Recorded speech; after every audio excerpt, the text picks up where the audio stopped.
Mysteries await just a page away. Ready to dive in? Welcome to The Book Reader, where stories unfold one enchanting page at a time. Subscribe now and unlock the magic. Part 2. Consequence Analyses. Chapter 10. Thursday, January 9th to Friday, January 31st. According to the Hedestad Courier, Blomkvist's first month out in the country was the coldest in recorded memory, or, as Vanger informed him, at least since the wartime winter of 1942. After only a week in Hedeby, he had learned all about long underwear, woolly socks, and double undershirts. He had several miserable days in the middle of the month when the temperature dropped to minus 35 degrees Fahrenheit.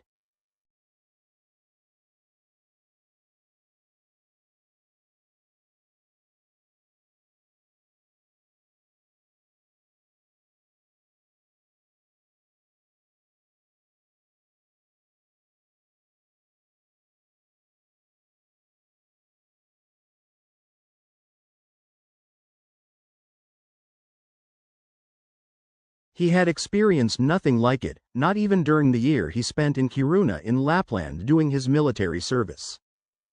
One morning the water pipes froze. Nielsen gave him 2 big plastic containers of water for cooking and washing, but the cold was paralyzing. Ice flowers formed on the insides of the windows, and no matter how much wood he put in the stove, he was still cold. He spent a long time each day splitting wood in the shed next to the house. At times he was on the brink of tears and toyed with taking the first train heading south. Instead, he would put on one more sweater and wrap up in a blanket as he sat at the kitchen table, drinking coffee and reading old police reports. Then the weather changed and the temperature rose steadily to a balmy 14 degrees Fahrenheit.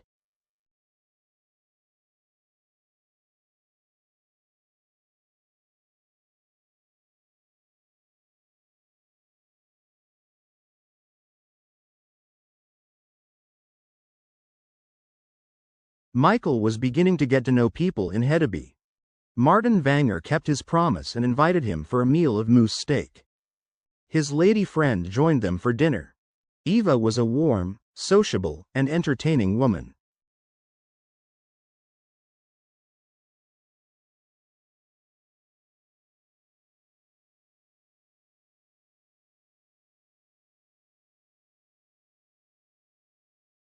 Blomkvist found her extraordinarily attractive.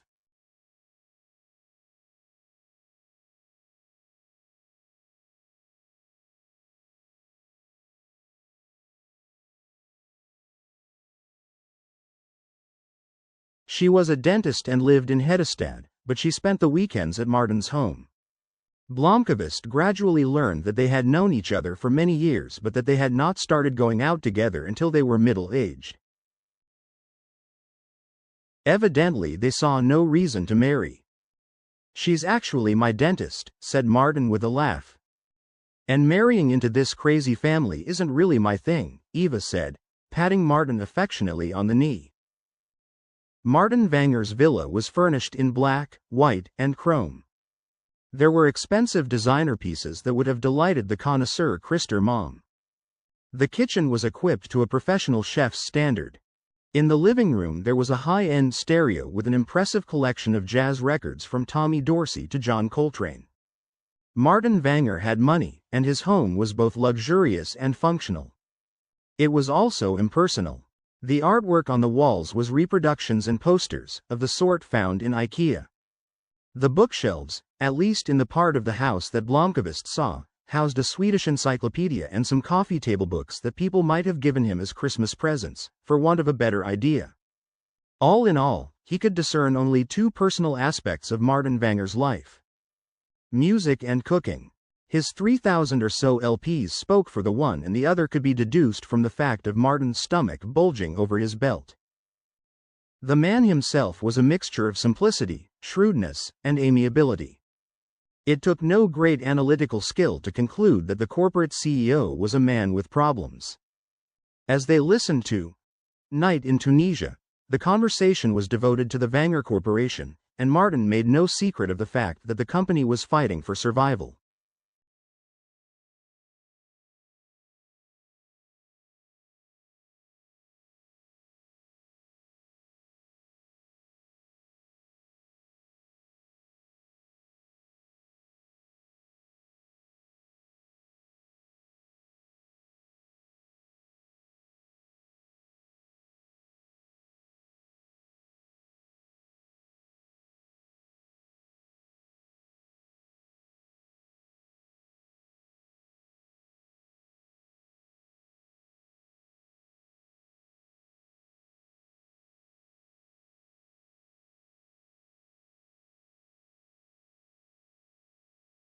He was certainly aware that his guest was a financial reporter whom he hardly knew, yet he discussed the internal problems of his company so openly that it seemed reckless. Perhaps he assumed that Blomkvist was one of the family since he was working for his great-uncle. And like the former CEO, Martin took the view that the family members only had themselves to blame for the situation in which the company found itself. On the other hand, he seemed almost amused by his family's incorrigible folly. Eva nodded but passed no judgment of her own. They had obviously been over the same ground before. Martin accepted the story that Blomkvist had been hired to write a family chronicle, and he inquired how the work was going. Blomkvist said with a smile that he was having the most trouble remembering the names of all the relatives. He asked if he might come back to do an interview in due course. Twice he considered turning the conversation to the old man's obsession with Harriet's disappearance.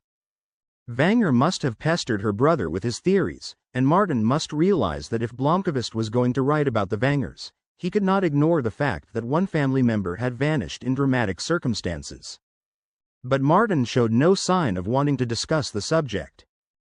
The evening ended, after several rounds of vodka, at 2 o'clock in the morning. Blomkvist was fairly drunk as he skidded the 300 yards to the guest house. It had been a pleasant evening. One afternoon during Blomkvist's second week in Hedeby there was a knock on the door. He put aside the binder from the police report that he had just opened, the sixth in the series, and closed the door to his office before he opened the front door to a blonde woman well wrapped up against the cold. "Hi. I just thought I'd come and say hello. I'm Cecilia Vanger." They shook hands and he got out the coffee cups.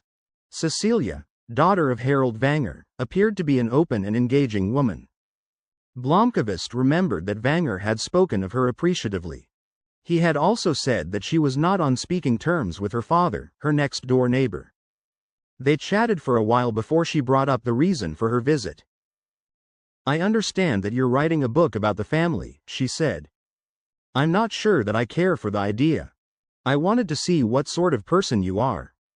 "Well, Henrik Vanger hired me. It's his story, so to speak. And our good Henrik isn't exactly neutral in his attitude towards the family." Blomkvist studied her, unsure what she was getting at. "You're opposed to having a book written about the Vanger family?" "I didn't say that. And it doesn't really matter what I think.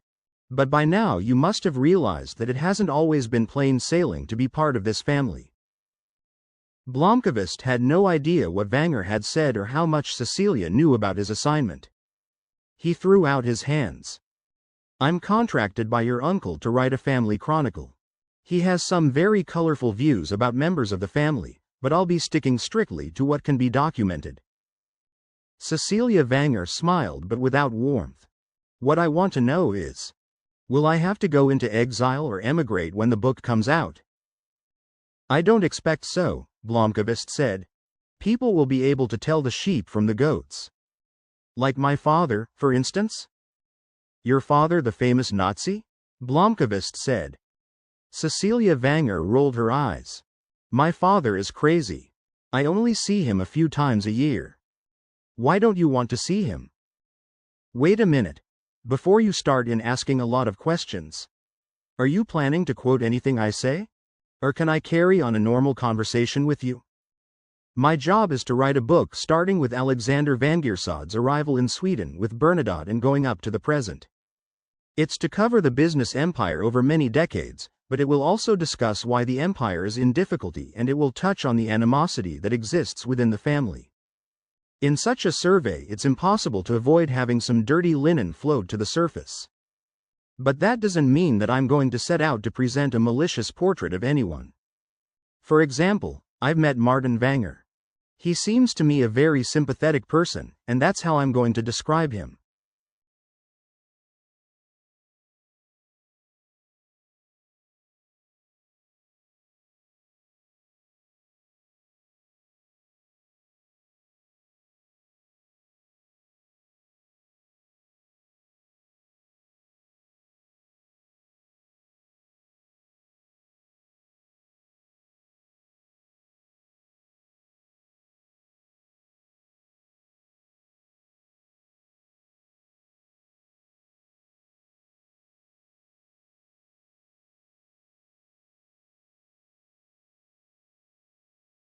Cecilia Vanger did not reply.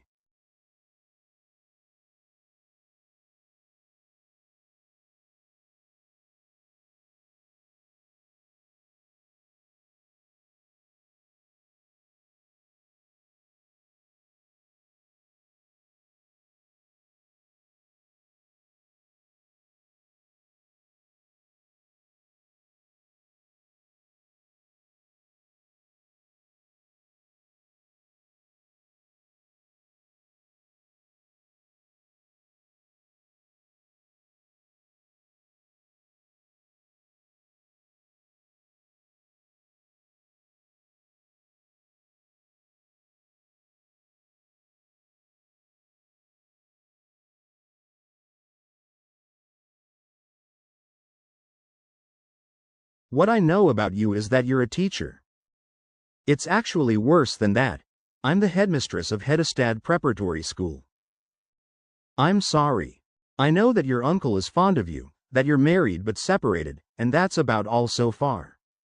So do please go ahead and talk to me without fear of being quoted. I'm sure I'll come knocking on your door some day soon. Then it will be an official interview, and you can choose whether you want to answer my questions or not. So I can talk to you then or now, off the record, as they say. Of course. And this is off the record? Of course. This is a social visit after all. Okay. Then can I ask you something? Please. How much of this book is going to deal with Harriet? Blomkvist bit his lip and then said as casually as he could.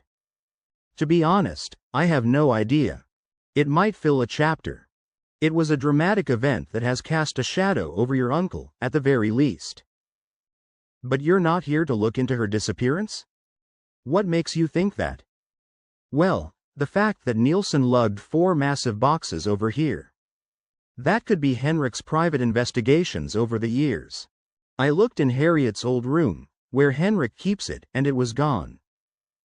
Cecilia Vanger was no fool. You'll have to take the matter up with Henrik, not with me, Blomkvist said. But it won't surprise you to know that Henrik has talked a lot about the girl's disappearance, and I thought it would be interesting to read through what had been collected. Cecilia gave him another of her joyless smiles. I wonder sometimes who's crazier, my father or my uncle. I must have listened to him on Harriet's disappearance 1,000 times. What do you think happened to her? Is this an interview question? No, he said with a laugh. I'm just curious. What I'm curious about is whether you're a nutcase too. Whether you've swallowed Henrik's conviction or whether in fact you're the one who's egging him on. You think that Henrik's a nutcase? Don't get me wrong. He's one of the warmest and most thoughtful people I know. I'm very fond of him. But on this particular topic, he's obsessive. But Harriet really did disappear. I'm just so damn sick of the whole story. It's poisoned our lives for decades, and it doesn't stop doing so. She got up abruptly and put on her fur coat. I have to go. You seem like a pleasant sort. Martin thinks so too, but his judgment isn't always reliable. You're welcome to come for coffee at my house whenever you like. I'm almost always home in the evening. Thank you, Blomkvist said. You didn't answer the question that wasn't an interview question. She paused at the door and replied without looking at him. I have no idea. I think it was an accident that has such a simple explanation that it will astonish us if we ever find out. She turned to smile at him, for the first time with warmth. Then she was gone. If it had been an agreeable first meeting with Cecilia Vanger, the same could not be said of his first encounter with Isabella. Harriet's mother was exactly as Henrik Vanger had warned. She proved to be an elegant woman who reminded him vaguely of Lauren Bacall. She was thin, dressed in a black Persian lamb coat with matching cap, and she was leaning on a black cane when Blomkvist ran into her one morning on his way to Suzanne's. She looked like an aging vampire, still strikingly beautiful but as venomous as a snake. Isabella Vanger was apparently on her way home after taking a walk. She called to him from the crossroad. Hello there, young man. Come here. The commanding tone was hard to mistake. Blomkvist looked around and concluded that he was the one summoned. He did as instructed. "I am Isabella Vanger," the woman said. "Hello. My name is Michael Blomkvist." He stuck out his hand, which she ignored. "Are you that person who's been snooping around in our family affairs?" "Well, if you mean am I the person that Henrik Vanger has put under contract to help him with his book about the Vanger family, then yes. That's none of your business." "Which? The fact that Henrik Vanger offered me a contract or the fact that I accepted?" "You know perfectly well what I mean. I don't care for people poking around in my life." "I won't poke around in your life. The rest you'll have to discuss with Henrik." Isabella raised her cane and pressed the handle against Michael's chest. She did not use much force, but he took a step back in surprise. "Just you keep away from me," she said, and turned on her heel and walked unsteadily towards her house. Blomkvist went on standing where he was, looking like a man who has just met a real live comic book character. When he looked up, he saw Vanger in the window of his office. In his hand he was holding a cup, which he raised in an ironic salute. The only traveling that Blomkvist did during that first month was a drive to a bay on Lake Siljan. He borrowed Frode's Mercedes and drove through a snowy landscape to spend the afternoon with Detective Superintendent Morrill. Blomkvist had tried to form an impression of Morrill based on the way he came across in the police report. What he found was a wiry old man who moved softly and spoke even more slowly.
Blomkvist brought with him a notebook with 10 questions, mainly ideas that had cropped up while he was reading the police report.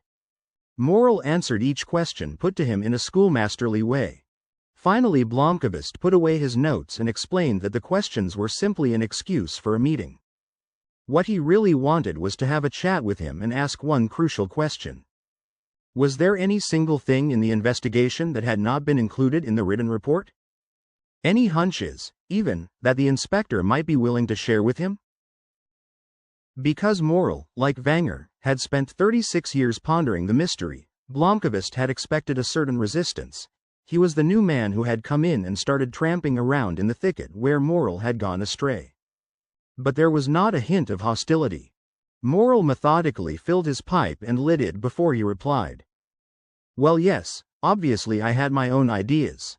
But they're so vague and fleeting that I can hardly put them into words." "What do you think happened?"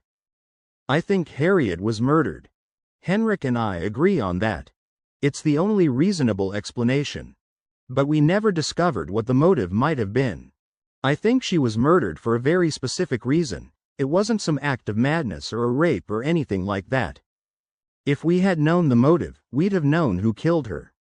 Morrill stopped to think for a moment. The murder may have been committed spontaneously.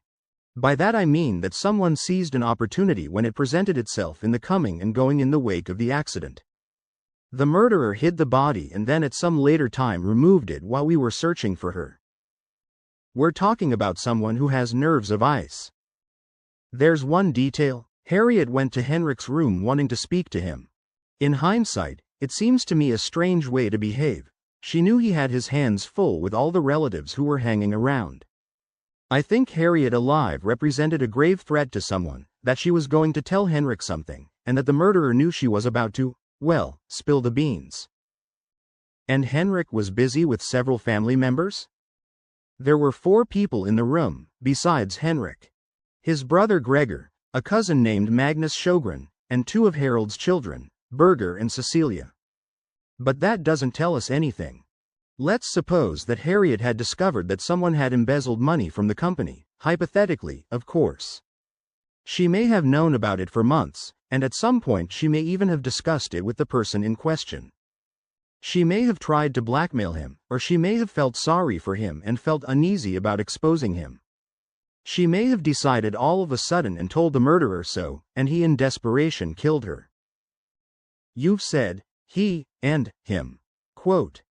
The book says that most killers are men. But it's also true that in the Vanger family are several women who are real firebrands. I've met Isabella. She's one of them. But there are others. Cecilia Vanger can be extremely caustic. Have you met Sarah Sjogren? Blomkvist shook his head.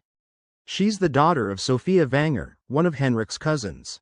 In her case we're talking about a truly unpleasant and inconsiderate lady. But she was living in Malmö, and as far as I could ascertain, she had no motive for killing the girl. So she's off the list. The problem is that no matter how we twisted and turned things, we never came up with a motive. That's the important thing. You put a vast amount of work into this case. Was there any lead you remember not having followed up? Morrill chuckled. No. I've devoted an endless amount of time to this case, and I can't think of anything that I didn't follow up to the bitter, fruitless end. Even after I was promoted and moved away from Hedestad. Moved away?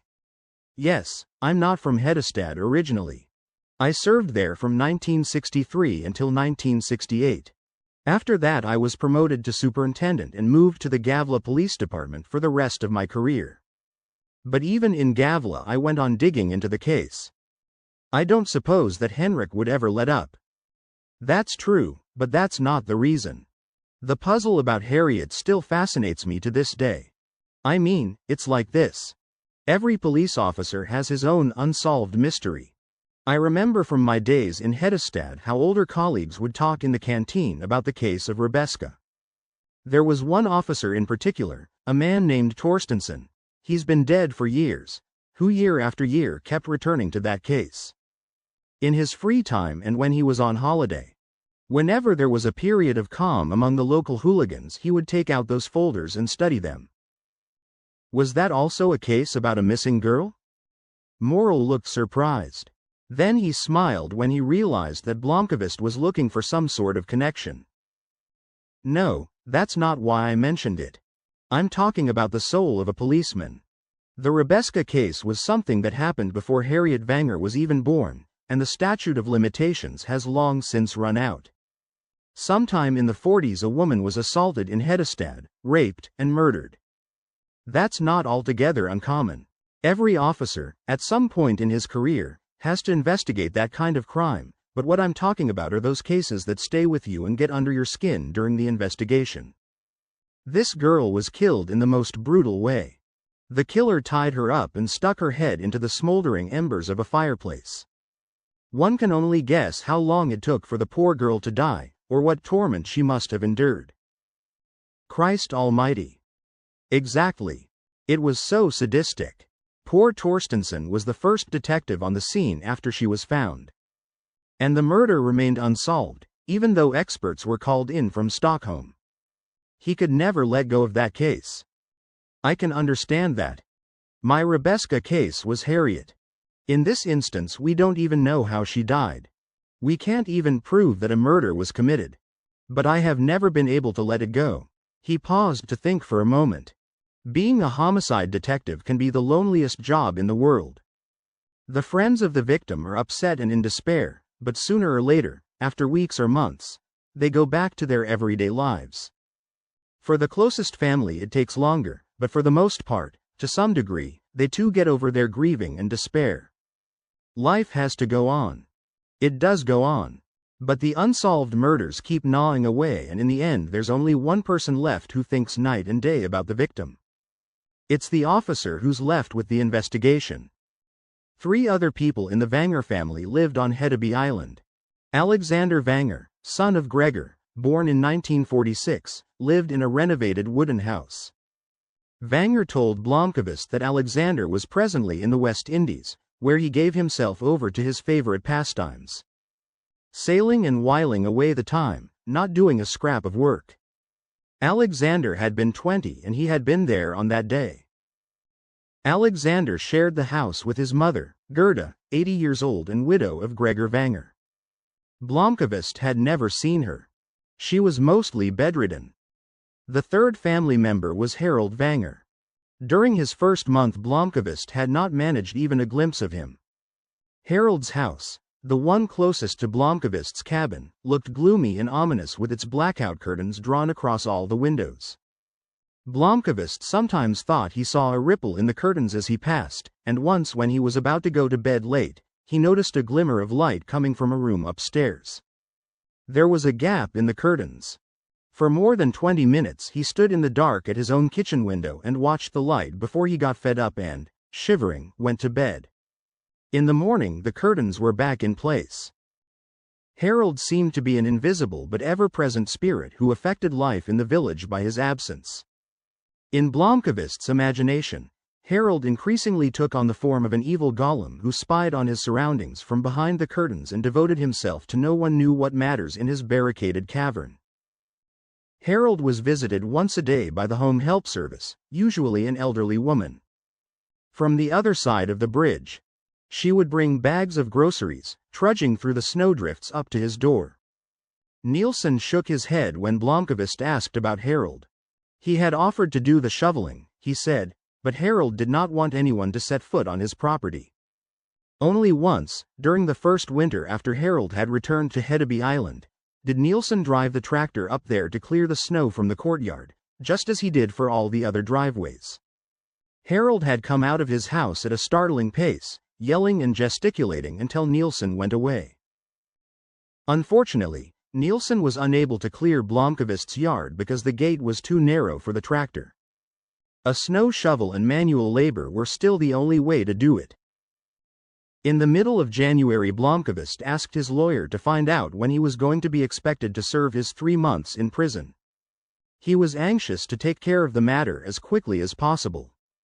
Getting into prison turned out to be easier than he had expected. After a very few weeks of discussion, it was decreed that Blomkvist present himself on March 17 at the Rullaker prison outside Östersund, a minimum security prison. The lawyer advised him that the sentence would very likely be shortened. "Fine," Blomkvist said, without much enthusiasm.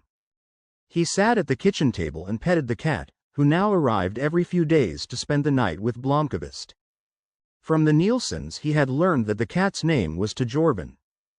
It did not belong to anyone in particular, it just made the rounds of all the houses. Blomkvist met his employer almost every afternoon. Sometimes they would have a brief conversation. Sometimes they would sit together for hours. The conversation often consisted of Blomkvist putting up a theory that Vanger would then shoot down. Blomkvist tried to maintain a certain distance from his assignment, but there were moments when he found himself hopelessly fascinated by the enigma of the girl's disappearance.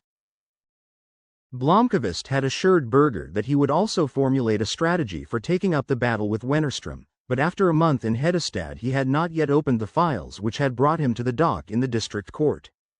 On the contrary, he had deliberately pushed the matter aside because every time he thought about Wennerström and his own situation, he would sink into depression and listlessness.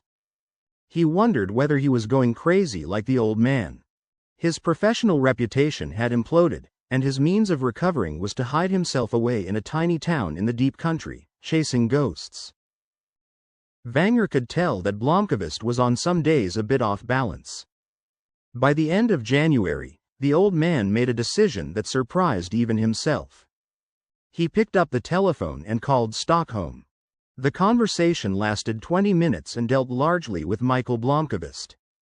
It had taken almost that whole month for Berger's fury to subside. At 9:30 in the evening, on one of the last days in January, she called him. "Are you really intending to stay up there?" she began. The call was such a surprise that Blomkvist could not at first reply. Then he smiled and wrapped the blanket tighter around him. "Hi, Ricky. You should try it yourself." "Why would I? What is so charming about living in the back of beyond? I just brushed my teeth with ice water. It makes my fillings hurt. You have only yourself to blame. But it's cold as hell down here in Stockholm too. Let's hear the worst. We've lost 2/3 of our regular advertisers. No one wants to come right out and say it, but I know. Make a list of the ones that jumped ship. Someday we'll do a good story on them. Mick, I've run the numbers, and if we don't rope in some new advertisers, we'll be bust by the autumn. It's as simple as that.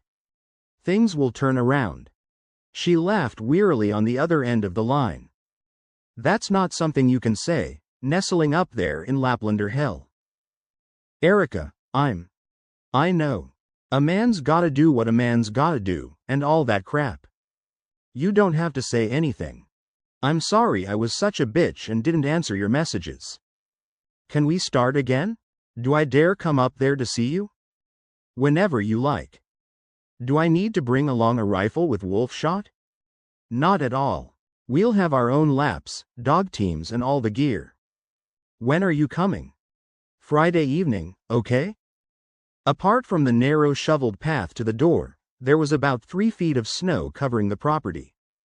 Blomkvist gave the shovel a long, critical look and then went over to Nielsen's house to ask whether Berger could park her BMW there. That was no problem. They had room in the double garage, and they even had engine heaters. Berger drove through the afternoon and arrived around 6 o'clock. They stared at each other warily for several seconds and then hugged each other for much longer. There was not much to see in the darkness except for the illuminated church, and both Consom and Suzanne's Bridge Cafe were closing up. So they hurried home. Blomkvist cooked dinner while Berger poked around in his house, making remarks about the issues of Record Magasinet from the 50s that were still there, and getting engrossed in his files in the office. They had lamb cutlets with potatoes in cream sauce and drank red wine. Blomkvist tried to take up the thread of their earlier conversation, but Berger was in no mood to discuss Millennium. Instead, they talked for 2 hours about what Blomkvist was doing up there and how he and Vanger were getting on. Later they went to see if the bed was big enough to hold both of them. Her third meeting with advocate Nils Bjurman was rescheduled, and finally set for 5 o'clock on that same Friday afternoon. At the previous meetings, Salander was greeted by a middle-aged woman who smelled of musk and worked as his secretary. This time she had left for the day, and Bjurman smelled faintly of drink. He waved Salander to a visitor's chair and leafed distractedly through the documents on his desk until he seemed suddenly to become aware of her presence. It turned out to be another interrogation. This time he asked Salander about her sex life, which she had no intention of discussing with anyone. After the meeting she knew that she had handled it badly. At first she refused to answer his questions. His interpretation of this was that she was shy, retarded, or had something to hide, and he pressed her for answers. Salander realized that he was not going to give up, so she started giving him brief, colorless answers of the sort she assumed would fit with her psychological profile. She mentioned Magnus, who, according to her description, was a nerdy computer programmer her own age who treated her like a gentleman should, took her to the cinema, and sometimes shared her bed. Magnus was fiction. She made him up as she went along, but Bjurman took her account as a pretext for meticulously mapping out her sex life. "How often do you have sex?" "Occasionally." "Who takes the initiative, you or him?" "I do." "Do you use condoms?" Of course. She knew about HIV. "What's your favorite position?" Usually on my back." "Do you enjoy oral sex?" Wait a second. Have you ever had anal sex?"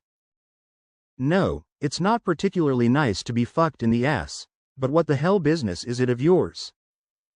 That was the only time she lost her temper. She had kept her eyes on the floor so they would not betray her exasperation. When she looked at him again, he was grinning at her from across the desk. She left his office with a feeling of disgust. Palmgren would never have dreamed of asking such questions. On the other hand, he had always been there if she had wanted to discuss anything. Not that she did. Bierman was on his way to being a major problem. And that marks the end of the current chapter. Thank you for listening to The Book Reader. Stay tuned for the next episode tomorrow. Please subscribe for updates.